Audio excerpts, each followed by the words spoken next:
Hey there, welcome to another edition of Comic Book Geezers. Today is Saturday, October 7th. October 7th. I gotta get fourth take. Fourth take. Holy cow! My name is Pete, and I'm Wild Bill, the Unknown Comic. How are you?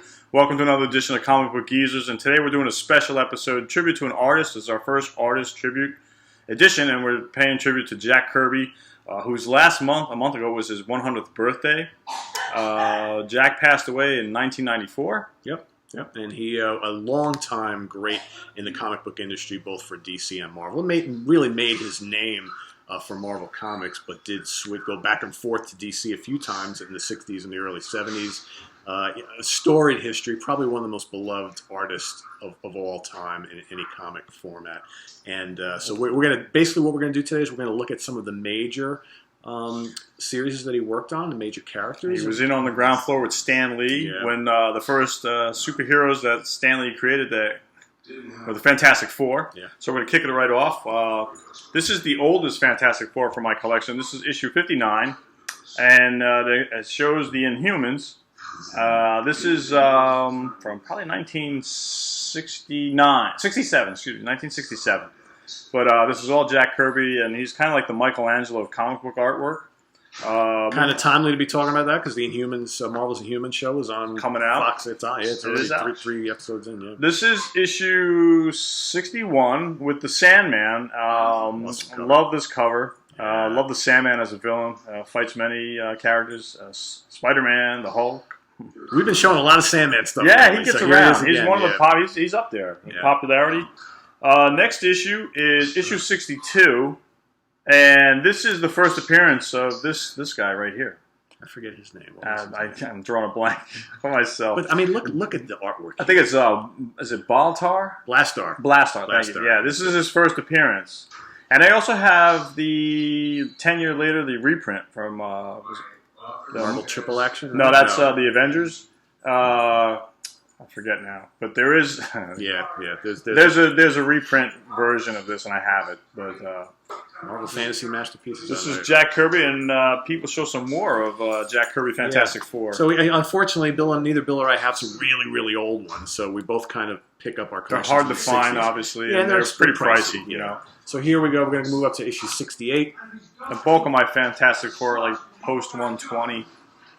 And also, a little tie-in to a previous episode when we interviewed Joe Sinnott a couple weeks ago. Joe actually did the inking on almost all these books that we're going to show you here today. Joe, we hope you're watching. We hope you're watching, Joe. We're going to get you the link somehow. And here we have this, was it the Android? Is that what this creature's name was here? This is number 70, I believe. Awesome the Android. Cover. Yeah, that's a great. I mean, just look at these where the colors pop, you know, and just look at the detail. I mean, and Joe was coloring, right? Yeah. Did all the inks and stuff. So here we got number 71, next issue. Nice. Right, there's that Android. There's that multiple action cover with it's like split into quadrants, you know. Another each typical one, he's style fighting for their comics. Yeah, exactly. Then we're going to jump ahead to number 80. You know, again, another just kick-ass cover. Yep. Nice. You know, nobody did it like Kirby. You know, Kirby probably and it was in his heyday was in the 60s, if you ask me. And he had a lot of creative input with the Fantastic Four. With the characters themselves, yeah, absolutely. So here we have another Inhuman. There's Crystal. And then we're going to go to number 85. That's another cool cover. One of the things you'll notice about Jack Kirby is he has like a distinct jawline in his characters. Unmistakable. It stands out when if you want to identify Kirby, you just look at the jaw. Jawline is Bill's absolutely correct. Also, a lot of these markings that you'll see, he had this certain way of doing like shading and things that like nobody else. I go back to this villain, Blastar. You can even see it in his jaw. Yeah, it's even though he's a monster. Even Reed Richards, regular characters, there's this distinct jawline, and once you recognize it. It's unmistakable. It's a certain. He's got a couple traits that you see in all of this stuff, and also too, keep in mind, Kirby was a huge science fiction fan. So you see more and more. A lot of the books that he worked on just had this real heavy science fiction theme, especially in the stuff that he did in the 70s too. So here, you see a lot of got Medusa. This Medusa from the Inhumans, and Mr. Sandman there again. This is the Frightful Four. You got the Paste Pot Pete, who became God. The Trapster? The Trapster. That's There you go. All right. Bill saves the day. Here, and I like this one a We're lot. having a kind of blooper episode here, man. Yeah, we're like stumped. Saturday nights, and we haven't been drinking, folks. So, no, not yet. We should start, though. Maybe we'll do Monster better. from the Lost Lagoon. Okay, down Awesome. to 97. And then the last Fantastic Four we're going to show today, this is a really old one from my collection. I've had this for many, many years, is King Size Special number 7. And, of course, Doc Doom and the Mole Man. Mole Man is great. Yeah, I mean, just look at that. Look, and there's the jawline again. His jaw, it's just unmistakable. Unmistakable. Yep. So that's the Fantastic Four. So from there, we're going to move over to Thor. Captain America. Yeah, I'm going out of order. Jeez, Louise. All right. So we're rolling. We're not cutting anymore. We're not yet. We're on our 4th take. Yeah, exactly. So Captain America, again, he worked on Captain America quite a lot, very early on. In fact, I think he did a lot of Captain America back in like the 40s and 50s before there was Marvel, which was, Timely Comics? Is that what it was? I think so. Yeah. So, but anyway, long story short, so Captain America was in a previous 2-in-1 with Iron Man. Tales of Suspense For many, many years, and then they decided to, with issue 99, they decided to send Iron Man off on his own merry way with his own issue with number 1, but with Cap, they decided to start it at 100, all right? So basically, this is number 1, but it's 100. This is one of the most iconic covers of all time. Hard to find. Very hard to find. And pricey. Okay. But big premiere issue, it says. Big premiere, yes. Again, the jawline. Yep. It's unmistakable. And not only is it Cap, here's all of his buddies in the Avengers. Submariner's in there. Yeah, and Submariner, yeah.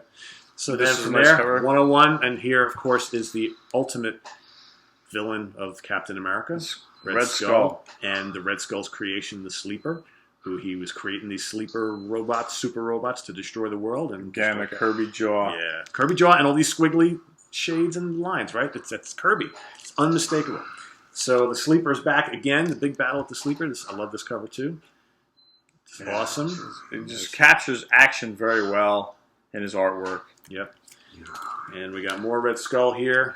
With the weakest link again, issue. Nice cover. 103. Good covers. Yeah, exactly. Good colors. Cap's love interest, with Agent 13, was it? I forget what number, but there's Miss Carter there. So here we got more Skull once again. The fight continues. He's got his surrounded by those German cronies. And then I love this issue here. So this is 105. This is where he fights Batroc, the Leaper, as well as you see the Swordsman, and I forget this guy's name. I always thought Captain America covers were notorious later on for a major use of the color yellow in the background art, which I think is great. Yep. And it's a difficult color to maintain because it fades very easily. It does, yeah. But that's a beautiful book. Here, 106, again, classic Kirby. Again, there's that jawline that Bill's been talking about. There's all these you can't. It's the same. It's the same. It doesn't deviate. The faces of the characters deviate, but the jaw is consistent. They're very consistent. And you'll see that when I bring some Thors up in a moment. And here, 107. Okay. So now we are winding down on Kirby's first run on the new Captain America series. In fact, this is the last one here for a while. This is 108. Okay, there's the Trapster again. Yep, and more yellow in the cover. Yellow. Yep. So he took a break. So, of course, then Jim Steranko took over for a bunch of issues. And then we kind of saw like a cast of rotating characters that would come in and draw different artists for over time. A bunch of years. So it was like 1974 or 75, I'm guessing 1975. And guess who's back? Jack Kirby. Jack's back.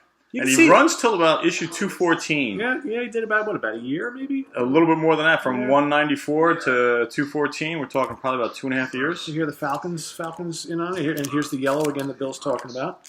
Again, I have these issues as well, but his art was changing a little bit. Obviously, it was a few years later. I mean, this is a great cover. I always love this one. Look at the jaw. There it is again. Both of them. And he's got the cleft. A lot of people have the cleft chin, yes. and I have one too. I do not. I barely have a chin. So. But he captured most of the jawline. A lot of those characters have a cleft chin.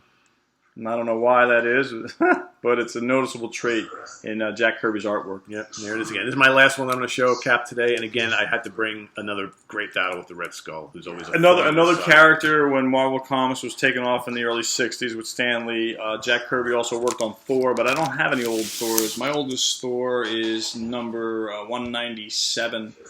And they go back to like the 120s, I think, because it was Journey into Mystery. It was somewhere low in like the 110s or 120s. I forget exactly.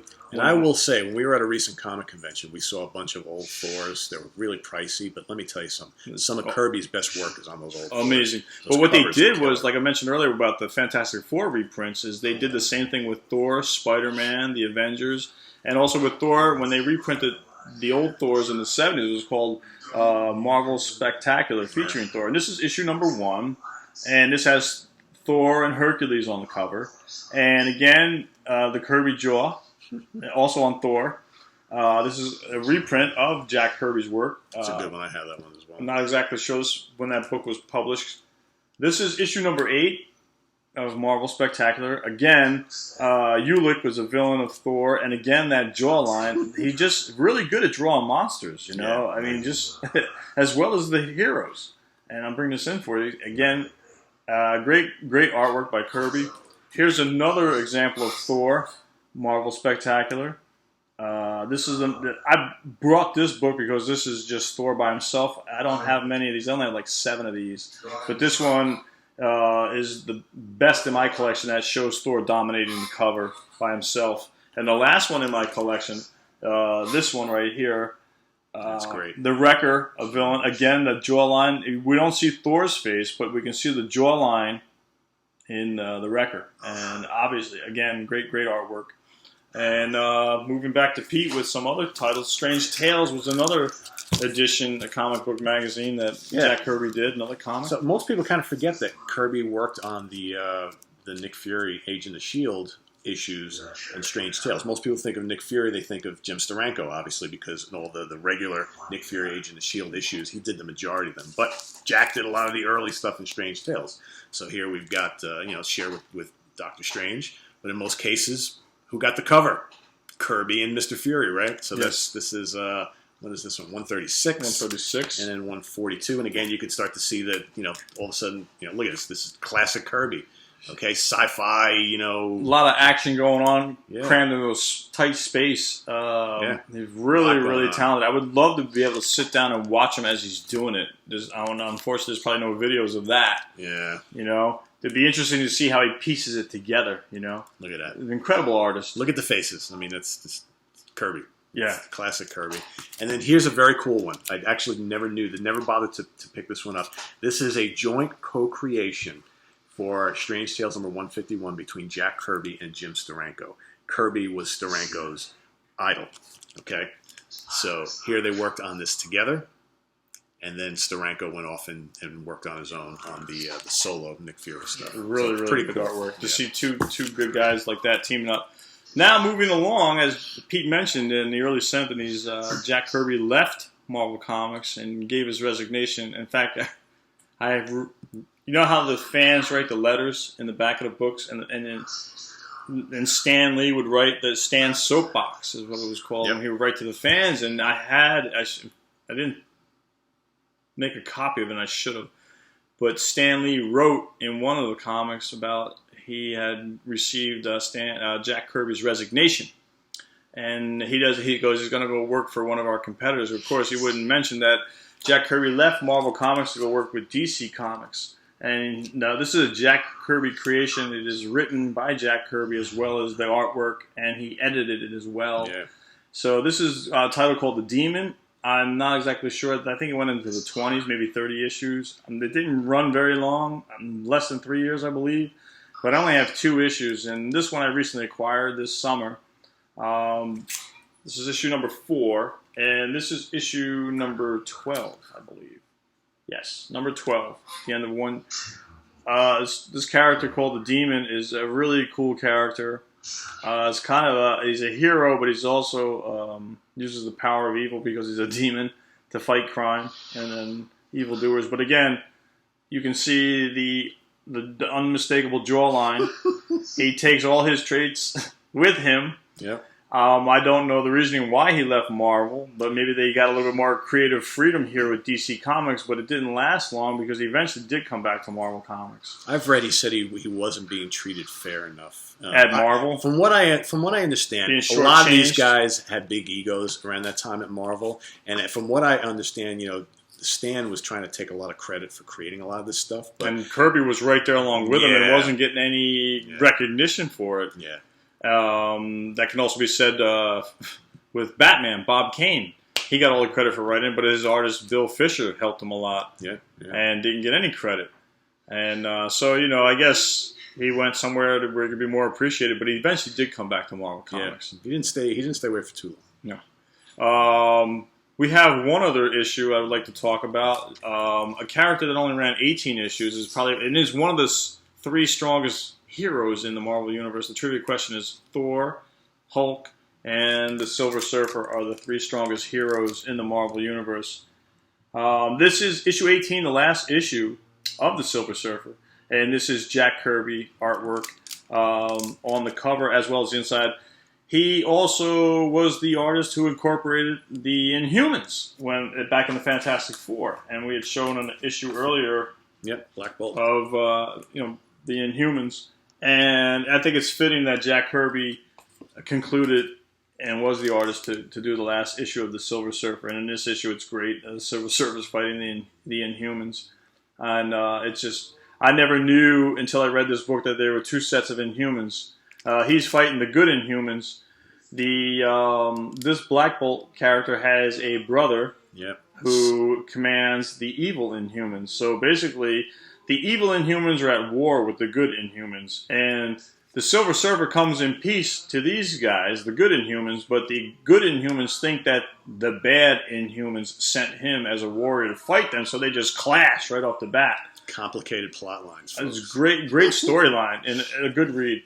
It's sad that the Silver Surfer only won 18 issues, but in 1987 they revamped and relaunched the Silver Surfer, and I didn't bring any of those because Jack didn't do the artwork. Yeah, and as great as John Buscema's issues with Silver Surfer were, and they were, he made fantastic artwork. Could you just imagine what it would have been if Kirby did the entire run? Oh yeah, we'll never know, but it's funny. And, so we talked about how he jumped ship to DC in the early '70s. Well, he eventually came back to Marvel, and he did a few titles. They 75, 76, something like that, somewhere in there, and they gave him these. What Pete's going to show you are probably books from late '75, early '76. But Marvel gave Kirby a little bit more freedom reign to be creative, and Pete's going to show you right here a title that we've seen. It's called The Eternals. Go ahead, show him this. So again, science fiction, right? So not only did he come up with this Eternals series, very sci-fi mythology oriented, right? He also was doing this. 2001: A Space Odyssey. I forgot to bring those. Yeah. Well, I think we may have shown them before. I think we have. In one episode. And then we've shown before Machine Man, which was very sci-fi. Very he started cool off but didn't finish it, I believe, right? Or did he do them all? Right? No, he did like the first 10 or 12 issues. To launch it, and then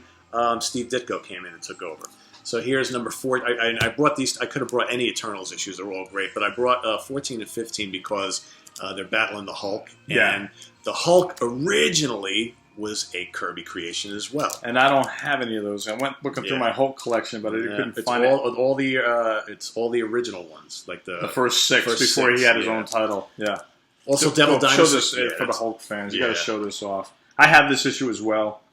These great colors, Look, again, there's the jawline. Look at it on both of these guys. The Hulk and this is the main character in the Eternals. I don't even know his name. Icarus, I believe, right? It's been so long since I read them. I don't have many Eternals. I have like 4 of them. But again, the greatest artist for comic book for Marvel Comics is Jack Kirby. Yeah. And there's another title Pete will show you real quick.